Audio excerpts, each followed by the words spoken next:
Hey guys, welcome to Terrifying Enlightenment, Hello. podcast number 2. It's good to be back.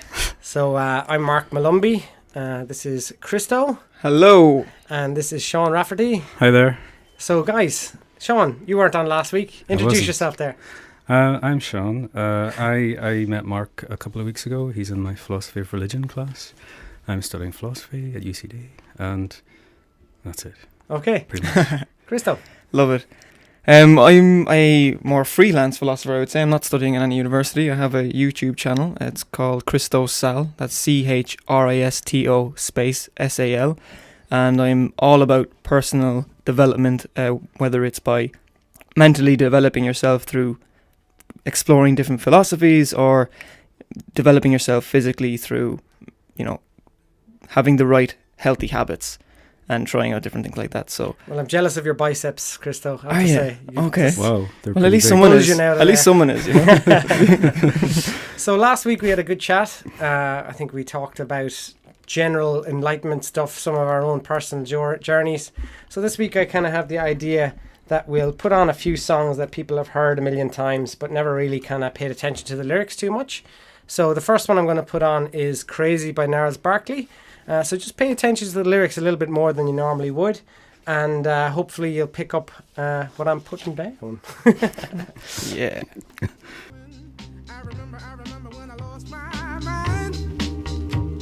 There was something so pleasant about that place. Even your emotions have an echo in so much space. And when you're out there without care, yeah, I was out of touch. But it wasn't because I didn't know enough. I just knew too much. Does that make me crazy? Does that make me crazy? Does that make me crazy? Possibly.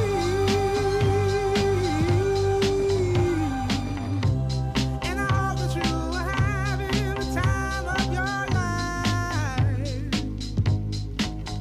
But think twice. That's my only advice. Come on now, who do you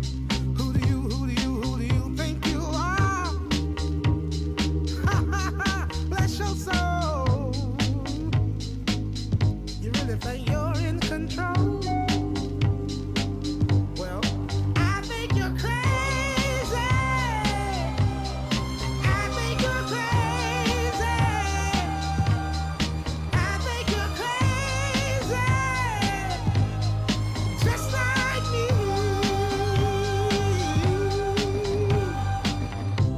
My heroes had the heart to live the lives I wanna live. And all I remember is thinking I wanna be like them. Ever since I was little, it looked like fun. If there's no coincidence, I've come. And I can die when I'm done. But maybe I'm crazy. Maybe you're crazy. Maybe we're crazy.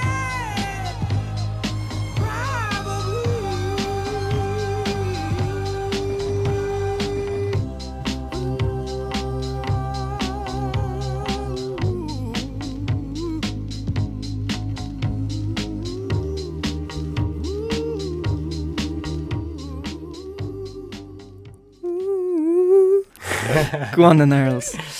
So I think that a lot of people have heard that song, obviously, but that song is all about transcendence and possibly even a trip of some shape or form, whether it's through meditation or through some other substances. Yeah. So, hey, Christo, what do you think? Yeah, I think we can see a lot of signs there if we look at the lyrics. And when you're out there without care, yeah, I was out of touch. But it wasn't because I didn't know enough. I just knew too much. And like we said last week, I think this represents ego, doesn't it? So when you're stuck in that egotistical mind, you think you know everything, you think you figured it out, until one day you have some experience, be it through the substances or be it through meditation, that kicks you in the arse and says, no, you don't know. Again, I don't know. Again, it's amazing when you do go through this with someone else, because they see something different. Like, that's actually probably spot on. Oh, okay. But I saw it differently. Did you? I saw it was because, so I was out there without care and I was out of touch. So it's that state where you're kind of gone. Right. And you feel like you know everything. But you can't grab hold of it almost. Okay. And you're gone and you know everything, but you're out there, you're out of touch. So okay. It's almost like you can't bring any of that back. But I think your explanation makes a little bit more sense. I mean, it's all perspective, isn't it? It is. Sean, we're talking absolute shit here. You want me to save you? Save us. Tell us where we're being retarded and we're reading into everything too much. Is retarded allowed? You're reading into everything too much. It's just a song. It's just a song. Ignore the lyrics. What is the relevance of the crazy? Like, who's crazy? What's crazy? Well, I think that a lot of people who have psychedelic experiences or awakening experiences come back. And I'm studying psychology myself and was in a clinical psychology class, and the last week was all about hallucinations and schizophrenia. And I was delighted to learn that I'm pretty much delusional and schizophrenic according to their definitions of everything. And I think that... Well, you are on drugs. I'm not on drugs right now. No, mate. you're not on drugs right now. Disclaimer. But you those are the symptoms of those things, schizophrenia, psychotic symptoms are the symptoms you have when you're on drugs. Yes, or sort of. I think there would be an interpretation of how someone responds to it. So I think that one person can come back from an experience, let's say it is on magic mushrooms, for example, and one person might be really distressed, think that they've gone through some awful experience and be really scared and maybe have delusional thoughts about demons or God, and they might be terrified of what they've been through. And so they're now a delusional schizophrenic with a mental disorder and problems. But you also have the people that come back from that experience and they're fine. They're, in fact, they say, Jesus, that was the best thing that ever happened to me. Yes. And they go, okay, when I try and talk to this about someone, they go, you're just crazy. You're hallucinating. Yeah. You're delusional, man. Stop reading into all that stuff too much. You know, it's hallucination. None of that was real. This is real life. That is real. Your mind is just... I think one of the things that you're taught in psychology, which is really interesting, is that when you're hallucinating, your mind will try and make a shape that you see into something that you're familiar with. So, for example, if your mind projects some sort of let's say a square shape, then your mind might turn that into a face, because that happens all the time in our life. So if I'm looking in the distance and I see something flying, straight away my mind might just go, it's just a bird. And maybe it is a bird, but then when I look at closer, it's a drone or something else, But my mind initially went, flying bird. Your mind tends to simplify things by identifying things as something familiar to... Yeah, it fills in the gaps. Yeah. Actually, to bring something up today, I was at a little class earlier, and we were handed these little pieces of paper with a sentence on them. And the guy that was teaching the class turned around and said, how many F's are in this sentence, right? So we all looked and, quick as you do, write down the number of F's on it. I thought there was 3. I went out to get a water, come back in. So how many F's on the piece of paper? I said 3. He goes, no, there was 6. And so I looked at the piece of paper. I didn't actually take into account the ofs. The ofs in the sentence. Yeah. Because your brain tends to, as when we're young, we're taught letters in a phonetic sounding out the letters. So when you think of of, you think of E. You think of F as that sharp F sound, like fact or scientific, And so my mind or my brain wasn't taking into account those ofs. Yes. And so again, it's that familiarity thing that you're talking about, where we tend to simplify things and just pick what's familiar to us and kind of block out. In essence, we're all experiencing our own reality tunnels. Yes. In some form. I think that's spot on, and I think that's what happens when you present your hallucinations or your experience or your meditative experience to somebody else even. Say you get to somewhere really deep in your meditation practice and maybe you see some geometric patterns or something like that. People will automatically try to rationalize that away, which is understandable. You have to be scientific about everything. Of course. Otherwise, you're just going to go straight into a delusional belief. And you need to be skeptical of everything to really find out what's closest to the truth, per se. But I think a lot of the time the baby gets thrown out with the bathwater. And when you come out of these experiences and people try to rationalize it away too much, and they themselves most of the time haven't had those experiences, especially someone who's in the public eye as a respected scientific professional, they probably wouldn't take their risk with their career to speak about. Even if they had taken those substances, they wouldn't necessarily speak about them, but most likely they haven't taken them at all. So they're straight away going to rationalize everything. And when I was in my psychology class and they were telling me that, okay, well, they're not telling me directly, obviously they were speaking to the classroom, but they were saying, you know, you're delusional, you are experiencing hallucinations. It's not real. It's not subjectively real. No one else can see these things. You're obviously out of your mind. You're a little bit crazy. And I think that song is speaking of maybe I'm crazy, you know? Like, but probably I am, but maybe I'm not, you know. And I think that's one of the questions about the psychedelic or the meditative experiences. And that's the really interesting thing about it. And if it just happened only with psychedelics, you could maybe you could even push it to the side a little bit more. But someone like Buddhist monks or even anybody who goes deep into meditation will talk about these experiences of transcendence. So how can you say that something that kind of happens in two different ways is totally false? Yeah, well, I think science can't explain everything and never will be able to explain everything. Like, can't explain consciousness, and suspect it won't. And like, I've had experiences, like I've meditated for 4.5 years, and I've had a few experiences just in the last couple of months. What happened? Yeah, go on. They weren't like, you know, ground shaking things. They were just really short-lived, like minute-long things. Peaceful? Yeah, the first one was, what was it? Just a profound. Now this isn't going to make any sense to anyone. That's okay. But it's like a profound sense of the present moment is how I would describe it. So it's just like the past and the future just seemed so unimportant. But it was, to say profound doesn't mean anything to anybody, but to have the experience of that it felt like something, you know, much above a normal experience. So that was quite nice. I was like, oh, this is cool. And then about a month later, I was meditating in a group that I attend on Monday nights, a meditation group. And I was like a really profound stillness, but it was so deep and so pure, and it was just lovely, and it was blissful. And then there was this unpleasantness arose after that, and it was I was getting palpitations, and I was sweating, and I had all this energy. And oh, sorry, I missed out a bit. The profound stillness sort of gave rise to this urge to just burst out laughing, and I had to contain that. Well, I forced myself to contain it, which was quite, it was quite difficult, because I was in a quiet, was meditating with other people.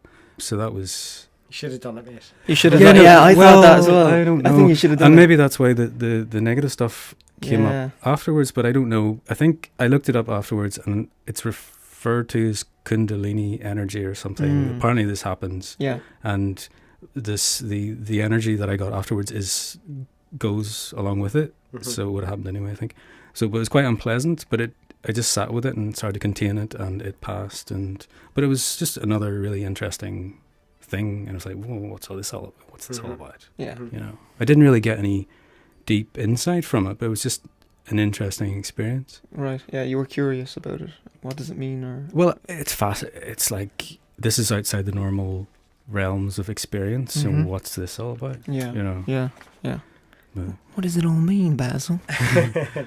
Well, I mean, I think that when you get to a place where you're in the moment, you're not. Generally, when we think about the past, we tend to focus on something we should have done differently, or something that we miss and wish we had that experience at the moment. And when we focus on the future, we tend to hope that we're going to get to a certain place or an achievement, or that we imagine some negative situation that we don't necessarily want to have. And if you remain in the present moment, all that kind of falls away. And it's very normal. There's nothing magical about it, but yet it's peaceful and it's pleasant, and it can become something maybe a little bit deeper if you remain there for a long time. But even if it lasts for a minute, it's still quite a beautiful experience to just be okay. You know, I'm here, I'm okay. To see things in a different way that you're not used to seeing, and to have it's like a sounds a bit airy-fairy. I was going to say it's a gift. It's a gift from God. You know, just to experience, to get out of my usual negative sort of patterns, and to experience something that's, you know, beautiful or whatever, is really, you know, it's nice.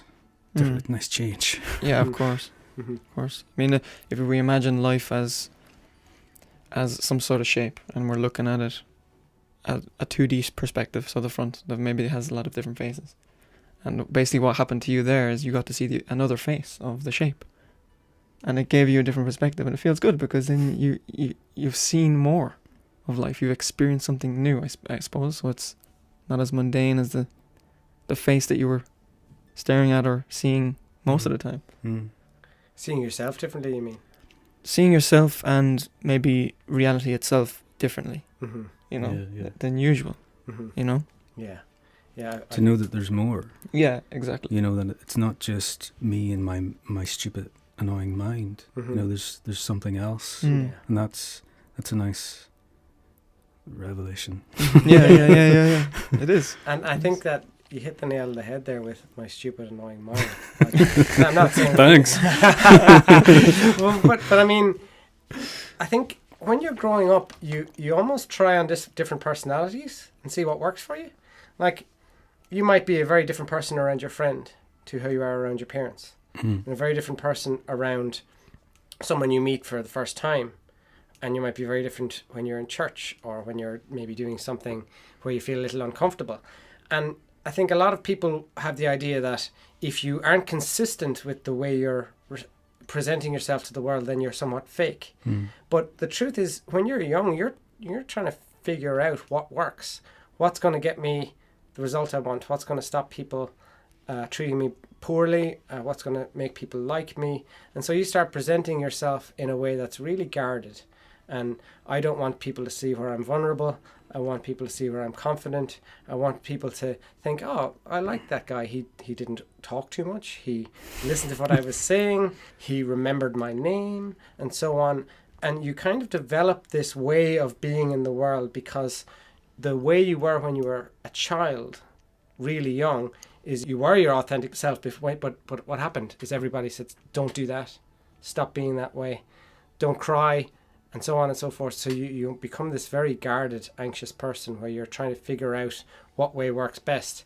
And I think that when you get to that position where you're not thinking, you almost return to that toddler, very young stage where you're not trying to present anything, even to yourself. You kind of lose that identity of, this is me, which is different to somebody else. And you sit there and you're like, yeah, I'm kind of okay here, even though I'm not processing things mentally and rationally, you know? Yeah, I like what you said there about the toddler, because I'm just going to share an experience here that happened over this weekend. I had a friend come over visiting from England, very good friend of mine. So on Saturday, now we can put a disclaimer in if you want. Yes, go for it. Disclaimer is absolutely... you can put in the disclaimer, Okay, anything that we say about substances that are currently illegal, again, we need to make it very clear that there's a lot of problems when you're taking drugs or when you're taking substances that aren't regulated, because even if it's something as maybe natural, let's say, as magic mushrooms, if you are getting them from somebody that, if you didn't grow them yourself or you don't know really much about mushrooms, then you're going to get something you're not too sure it is, you're trusting somebody else, and it may not be what they say. Or if it is a substance like LSD, MDMA, ecstasy, you could get something that someone says is this, and it's actually half of something else. You might have the potential to become schizophrenic. You might have latent schizophrenia. You might have psychosis, all sorts of underlying problems that just haven't been activated yet. So if you take something that's absolutely is what it's saying it is, it's still not perfectly safe. And the problem is it's not regulated. It's not sold in the shops like alcohol, Exactly. not sold to minors, Mm. regulated, checked, tested. Yeah. So anything that you take can end up being a very, very bad experience. So all of us talking here generally have had to take risks and go into something that we don't advise the general public to do. But we're going to talk about our experiences very openly and honestly. But at the same time, we're not condoning or we're not advocating something as everybody should do this, but we're still going to talk about what we've been through. Go But ahead, we Christo. are saying that it should be legalized and regulated And regulated, yes. and used medicinally. Okay. Anyway, so essentially, it was Saturday. This guy went through a divorce recently, Mhm. so he needed that sort of restart in Mhm. his mind and seeing a different perspective. Okay, like you would through your meditation, through the Kundalini energy, but where you experienced, let's say, 1 minute, or how brief was it? I'd say like a minute or two. Right. So let's say that, but lasts longer, right? So we decided to take a relatively small dose, because I decided to give it to my sister for the Of? first time. Magic mushrooms. Yep. So relatively small dose, and I decided to give it to my sister, and we went for a walk in nature. So we went for a walk, and we were watching the swans, the ducks, and the ponds, and obviously we started to feel the effects. And once we started feeling the effects, everything obviously became more vibrant, more colourful, more full of life, more animated, almost like a cartoon, I suppose. And we kind of returned to that toddler brain, or that child mindset, whereby everything is wonderful, and everything, you're curious about everything, you want to look at everything, you want to explore, like when you're a kid. So we're walking through the park, and we had some moments where it was almost like this moment was created for us, because there was like a beam of sunlight coming down, and then we'd just sit on a bench, and we'd catch this amazing moment. We caught this one amazing moment where a swan flew in. Man, this swan flew in and landed on the water like an aeroplane. In slow motion. And like glided across the water. Mm. And I was like, man, that was meant to happen. So anyway, right, so we were standing there, right? But then at one point, we were just admiring the beauty, and I turned to my friend, and I said to him, do you know what? It's important to remember to look, or you might miss it. Yeah. Because this is a reminder that this is here all the time. This is always here, and we're always so bogged down in all these things that really don't matter. I mean, in some sense they do, but we tend to add too much of a psychological layer and we get lost. So this was a nice reminder to return to simplicity and just enjoy what you have. Minimalism. We wake up every day, we get to breathe. That's wonderful. We get to look at the birds flying. We get, maybe I'm being a little bit too positive, but I think that's what we're feeling. So it was my sister's first experience. Now, she didn't say much during the trip, and when we came back, she went to her bedroom, and then I went in, and I was like, so, she's like, she was speechless. She was like, I don't hate life anymore. She said, I don't hate life anymore. And she said, and I'm so thankful for Dad. She said, says, I feel like I wasn't appreciative enough of Dad before. She wasn't appreciated because my dad tend to be quite a disciplined, strict guy, but he does it for a reason. Love comes out of you in crying. You almost cry with love of how much you care about people. Right. Mm-hmm. It was just beautiful to see that from my sister, and then I started telling her, like, now you understand why you don't need to talk back to people. You don't need to waste your time doing that. Why? Let them. Mm-hmm. Let everything be. C'est la vie. Que sera, sera. We're here. That's what matters, So my friend, he had an amazing trip as well, and he was really thankful and saying, he really needed that. And he went home, mm-hmm. and he sent me a picture of a house covered in vines, right? And the vines were red, quite reminiscent of autumn. And he goes, I've walked past this house for the past 2 or 3 years, and I never appreciated it as much as I'm appreciating it now. Yeah. And that was amazing, And so anyway, the reason I wanted to share that, because I think it was beautiful, but also it was representative of what you were saying, how we were just so present.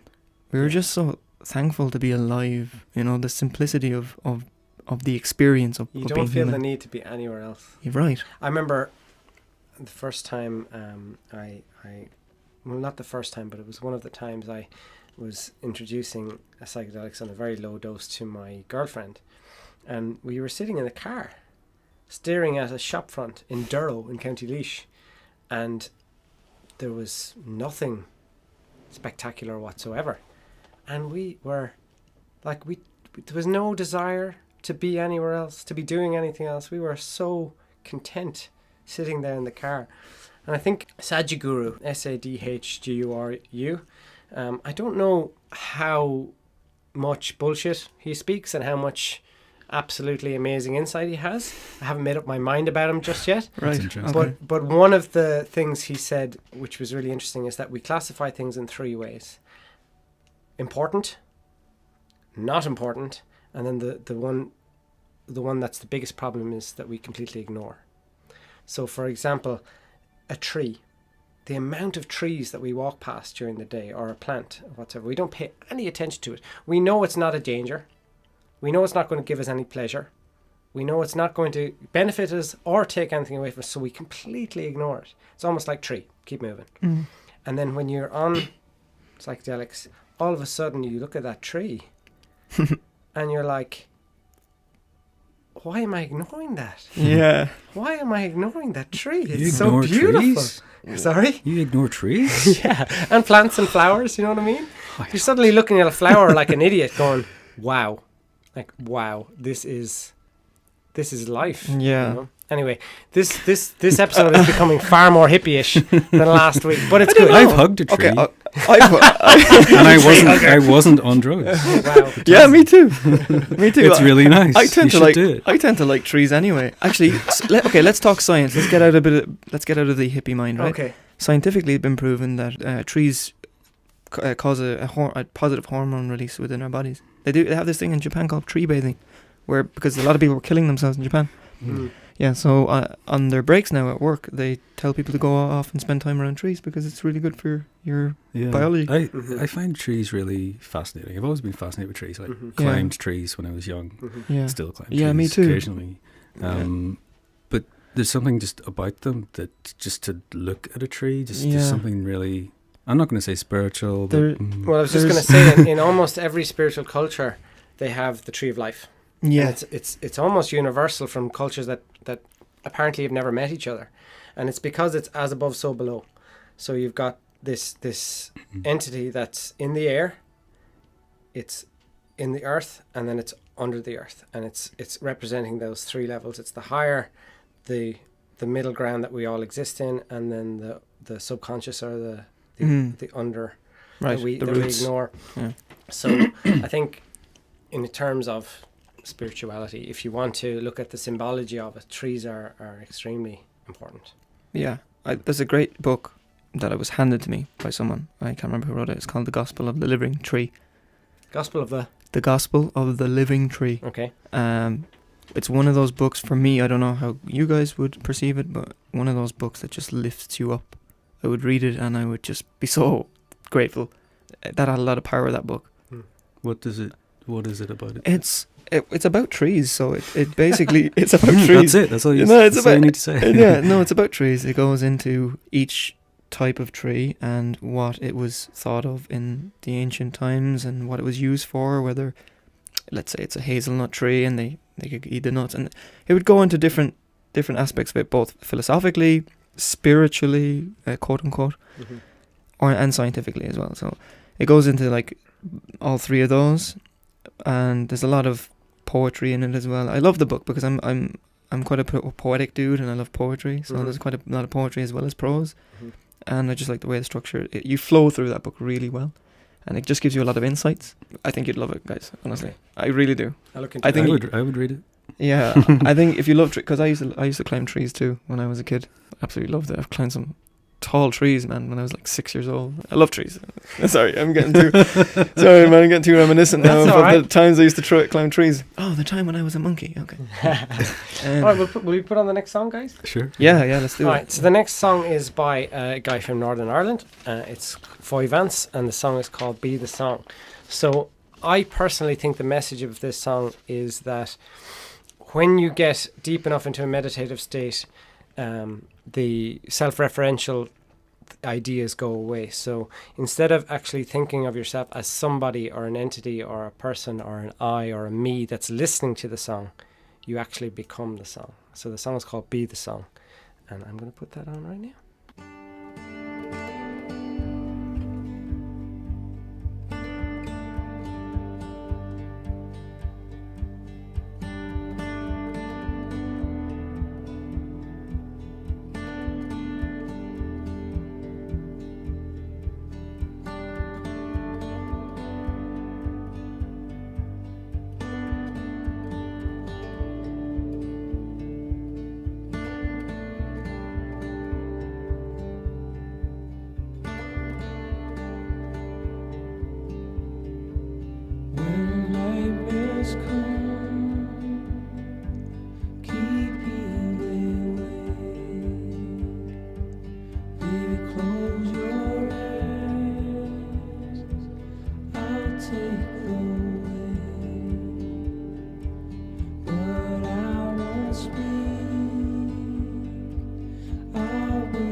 That's one of my favourite songs.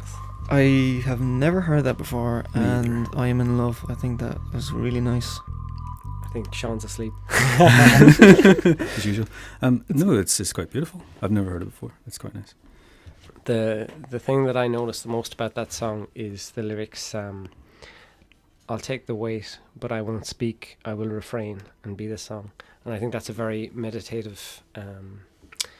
It's pointing to the meditative experience in that the more you try to speak in your own mind or think about what's going on, the more you get in your own way.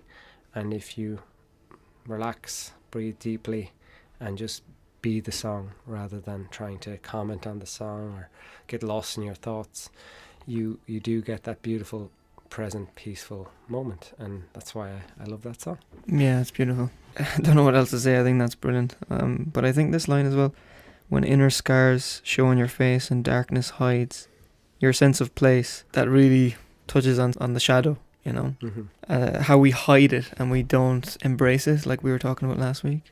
Mm-hmm. Man, this song, I'm just blown away by that song, because I feel like I was tripping while I was listening to it. Yeah, I'd say there's probably a lot of things you could say about the lyrics. They do seem really meditative.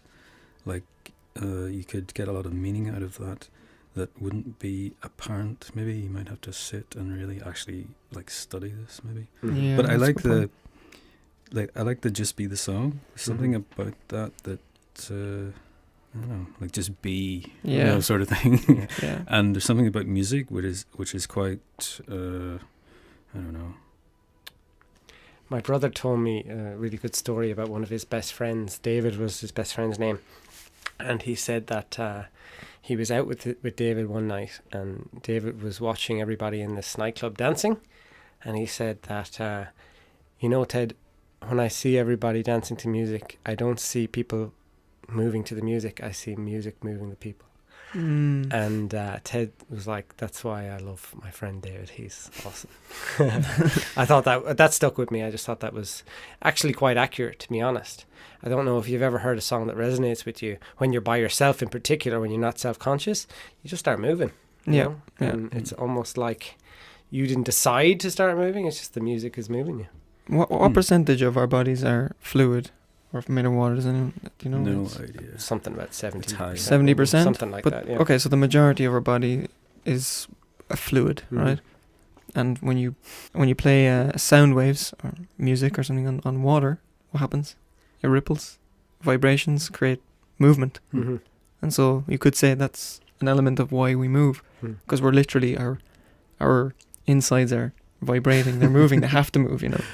For anyone who hasn't seen that, just look up sand vibrations to music or to frequencies. And so what they do is they have a plain board, and they pour some sand on the board, and then they send a specific frequency through that board, and the sound, the frequency creates the sand moves to create a shape to that frequency. Yeah, I've seen that. And then they change the frequency to something higher or lower, and the shape changes again, and it actually gets more complex and changes. So it's actually showing you that sounds have a shape. Yeah. And it's very strange to think that way, Mhm. because we generally, I think this is something that can happen in psychedelic experiences. It hasn't happened for me at all, but I've heard things like I'm tasting sounds, or Yeah. I'm smelling shapes and strange things like Yeah, that I what's- haven't experienced What's personally. that called? Synesthesia. Synesthesia, yeah. Nikola Look at Tesla. this is why Sean is on the show, bringing out the The synesthesia. big words. No, That's it. Nikola Tesla had that. Oh, really? Yeah, Nikola Tesla had synesthesia, naturally. Oh. Some say that he almost had this psychedelic mind, that's why he could see every invention. He had a very visual mind, but okay. he wasn't quite street smart. He made a lot of mistakes in business and stuff like that. So he was very childlike, they said. Even though he had this great mind, you know, he was very much intuitive with his mind. It was great. I love Nikola Tesla. Yeah, Can I- Monet is someone very interesting as well. Sorry to interrupt you, Sean. No, you're fine. Monet could see infrared light, and that's why his paintings are so famous, because when he's painting his gardens, Monet's gardens, he could actually, I don't know if he had a problem, and I think he got an operation, and then after the operation it messed up his vision where he could see ultraviolet, which apparently is quite irritating and difficult, but his paintings then included all of the ultraviolet Interesting. purple Oh, I never knew that. shapes, Didn't know that was which makes even- his gardens, his paintings very, very, very beautiful. Cool. Yeah. No, I was just going to say, I draw a parallel between we were saying about drug experiences, meditation experiences can sort of bring you into a different place that is different from the ordinary, and I think music does that as well. It does sort of for me. Music is sort of something that sort of kept me going throughout my life. Yeah. Sort of, low points and stuff, and it sort of like brings you to another place. I agree. Like the moving is one thing, and like I like to sing along to my favorite songs. Yeah, me too. No, me too. So I think music is quite, I don't know, it's got some sort of power. For sure, it appeals to the part of your brain that is open to spiritual experiences. I think is the right side that's more open to that, because your left side is more logic and scientific, let's say. But I agree. I think things like meditation, like the trips as well, psychedelics, as well as music, or going to exercise. You can get to these states of just being present. Runner's high.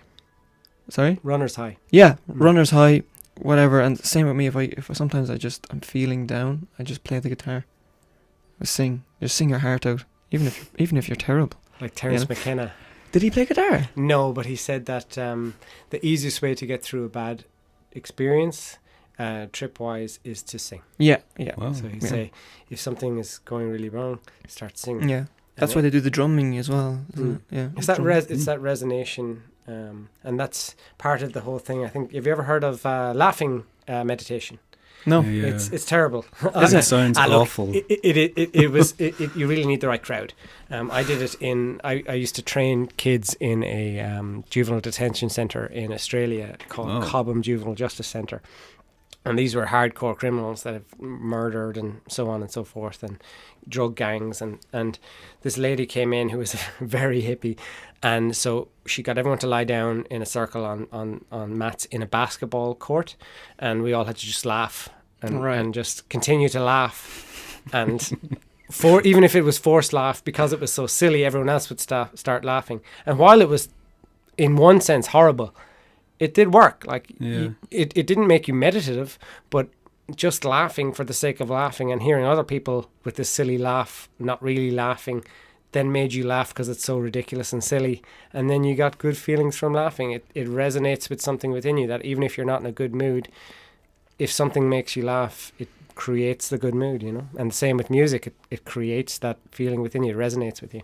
Well, could it be, if we're talking on a, now I could be talking shit here now, but if we're talking on like a neuroscience level, could it be that it's that side of the brain, the childish brain, the intuitive, the creative mind that loves art, that loves music, that is also active when you're laughing, that's active when you are on psychedelics, becomes active when you meditate? This is where we're lacking, I think, Christo, both you and I, is that we love the second-hand information and theories that come with all of this space, but the science behind it all, speculation for me anyway. Yeah. If you know, fantastic. I haven't a clue when it comes to we'd have to look into it. I'll actually make that a goal this week. I'll look into that. I wanted to actually put a challenge to you, and obviously feel free to not do this. Sean, feel free to engage or not. Okay. But you're into fasting? Mm-hmm. Let's do a week. A week? Show This week? Until next week, until the next show. Oh my God. No, that sounds bad. It sounds bad, but people don't know enough about fasting. But just look up online. Christo, like, how long do you typically go? No, I do. I've done intermittent fasting. The most I've done, I think, was about 2 days. Not water, but you're training quite a lot too, though. And I train, so that's what I'm thinking. I don't know if I'd be able to do a week because I'm training at the moment. Maybe in the future, like sometime when I feel like I've trained enough and I can take a week off, I'll do it. Okay, I will do it at one point, just for the experience. Cool. But yeah, no, not this week. Fair enough. But because if we want to make it a bit more scientific, one thing that I do know is that drumming and music is very good for the brain, because it opens up different pathways inside of the brain. So people that learn more instruments, they tend to be able to learn more languages easier than others. And drumming itself, drumming is actually quite good for the brain.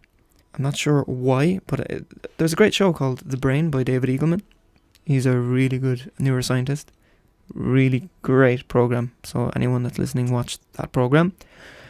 And he actually explained the power of drumming and instruments for the brain. And then when you combine that with the like of psychedelics, when people get into drum circles, it actually makes sense. While you're having these insights, your brain is kind of in tune. There's more pathways open. There's more serotonin flowing through your brain, and obviously there's some studies coming out now showing that mushrooms in small doses actually, they cause something called neurogenesis. Yeah. So that's the regeneration of damaged brain cells. Well, I think Or I'm not sure if it's regeneration of damaged brain cells, but just the regeneration of the brain by the birth of fresh brain cells. This is all being done by the Multidisciplinary Association of Psychedelics Studies. maps.org. Maps.org. Where are they based? They're American, I think, but they're international. Johns Hopkins Yeah. University, groundbreaking studies on psychedelics in therapy. They've tested psilocybin mushrooms for people with close to death with cancer, terminal cancer, and they've basically people have made peace with the fact that they're dying, and it's showed fantastic results. They've used MDMA to treat PTSD because other substances can make people relive the experience that has given them the PTSD, and that's not what you want.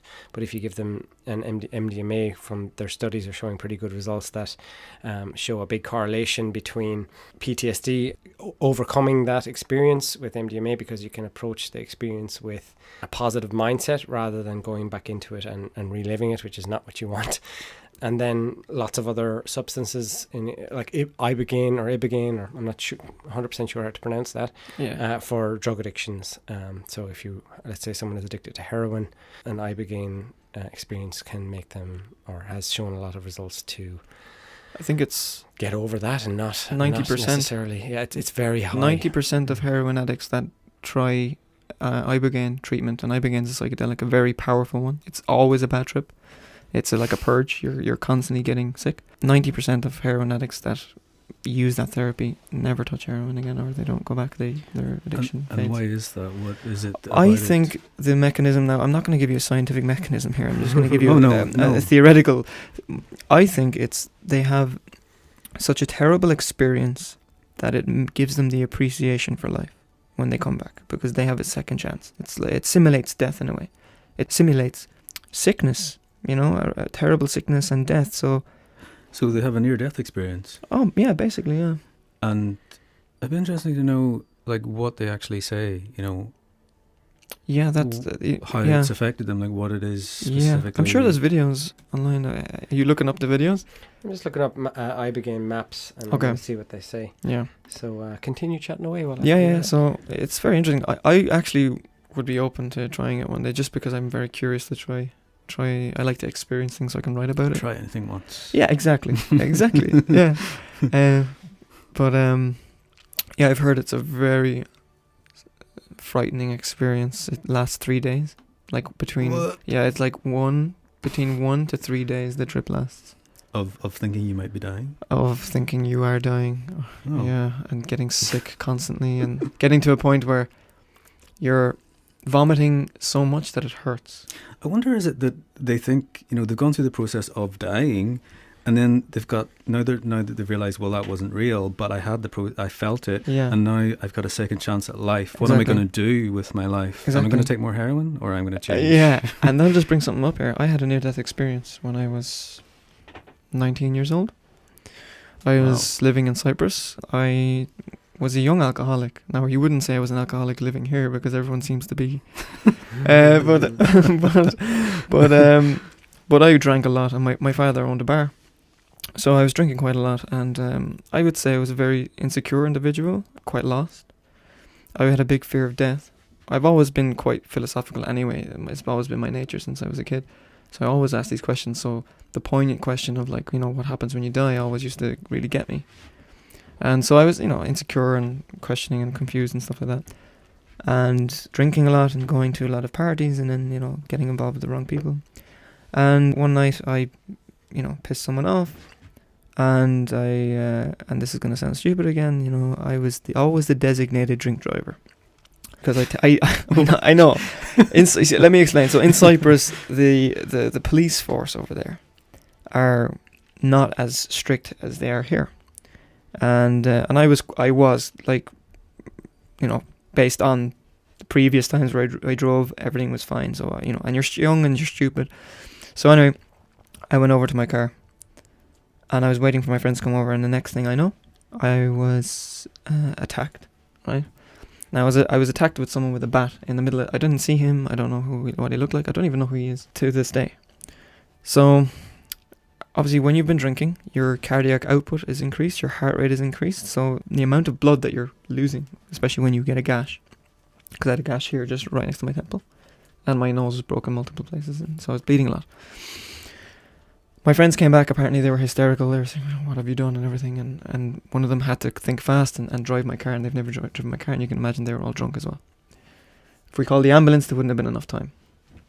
Were you losing a lot of blood? I was losing a lot of blood, yeah. Just to warn you, just in case you don't get your story finished, we've got about 2.5 minutes or so. So really, that's it? Okay, so to speed it up, basically they put me in the back of the car. I was wearing a grey blazer, it turned maroon. My whole car, the back seat turned maroon, it was grey as well. So what happened is, to speed this up, while I was in the back of the car, I had this experience where I wasn't in my body, or it could have been a hallucination, whatever, but I had some sort of mystical experience where I was surrounded by light and vibration and warmth, and it felt like home. And it was that point where it was almost like an instant download of information, where I didn't feel like I needed to fear death anymore. And when I came back, basically I got to the hospital, I was fine, they stitched me up and everything, I was fine. But after that, I gave up drinking. I changed my life, I started training, I moved to Ireland, I got my life together, I started learning and expanding my mind, and I am who I am today because of that experience. And I'm just trying to compare that to the simulation of near death that these people that use ibogaine would get. So that changed my life, so I think there's something in those near death experiences. Oh. Yeah. Sorry, I had to speed that up, but no, it's really interesting. Yeah. I heard somebody, again, I'm terrible with my actual references, but I think it was Ajashanti, again from our podcast last week, and he said, if you really think you want to die, try and hold your breath and not breathe again. And what you'll find is that you don't want to die, it's your ego you want to kill. Yeah. And you don't have to kill yourself, you don't have to jump off of it, you don't like yourself or your idea of yourself. So there's no need to actually commit suicide. What's wrong is your ideas. So get rid of your ideas, die that death, die the ego death, and you don't need to do anything so drastic as to hurt yourself. Exactly. I'm going to sign off with a song called Tuvan International, which unfortunately is a socialist song. Okay. Now, I'm not a socialist, but I can feel the power in this song. It's sang by people, I think, from Mongolia or that region. Oh, I love that. And they can throat sing. I love throat singing. And the passion in the song is that they've been oppressed. They're the workers, and they're talking about the workers unite and overthrow their oppressors. Now, again, I'm not a socialist. I don't believe in those ideologies, but the song is very powerful, and I'm going to sign off with that. So thanks a lot, guys, and it's been hopefully amazing. we'll do another one next week. Yeah, sure.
Dönüp durar real yolum Yürgülcüne